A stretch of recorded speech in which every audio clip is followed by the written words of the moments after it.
గారు పోయి అక్కడ హైడ్రా కమిషనర్కి చెప్తా ఉన్నాడు, హైడ్రాయ నమః, మొత్తం సంగనాకిపోయింది హైదరాబాద్ నమః అని చెప్పి నేను ఒక పంతులు గారు పోయి మంత్రాలు చదువుతా ఉన్నాడు. ఇట్లాంటి దిక్కుమాలిన పాలన వల్ల, పేదల ఇల్లు కూలగొట్టడం వల్ల, పేదల గుడిసెల మీద పడి కూలగొట్టడం వల్ల ఇవాళ మొత్తం హైదరాబాద్లోని రియల్ ఎస్టేటు అతలాకుతలం అవుతున్నది. హైడ్రాను అడ్డం పెట్టుకొని ఇవాళ పేదవాడి గుడిసెలు కూలగొడతారు, పేదవాడి ఇల్లు కూలగొడతారు, సున్నం చెరువులో ఉండే ప్రతి ఒక్క పేదవాడి కడుపు మీద కొడతారు. కానీ పెద్దవాళ్ళని మాత్రం ఏం చేయరు.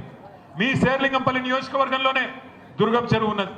అదే దుర్గం చెరువు FTLలో మనం ఉన్నప్పుడు కట్టింది కాదు, ఇదివరకు కాంగ్రెస్ ఉన్నప్పుడే రేవంత్ రెడ్డి వాళ్ళ అన్న అక్కడ ఇల్లు కట్టిండు.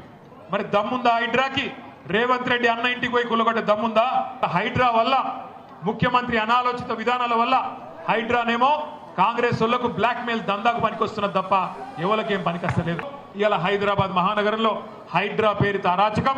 ఎక్కడ ఏ బస్తీలను కూలగొడతారో, ఎప్పుడొచ్చి మా మీద పడతారో, చివరికి కోర్టు ఆర్డర్ ఉన్నా కూడా పట్టించుకున్నోడు లేడు. ఇష్టం వచ్చినట్టు కోర్టు ఆర్డర్ ఉండి మహిళలు వచ్చి ఆ బుల్డోజర్లకు JCBలకు అడ్డకమంటే కూడా పోలీసు వాళ్ళు గుంజి అవతల పాడేసి గుడిసెలు కూలగొట్టే ఒక దౌర్భాగ్యమైన పరిస్థితి ఇవాళ హైదరాబాద్ మహానగరంలో వచ్చింది.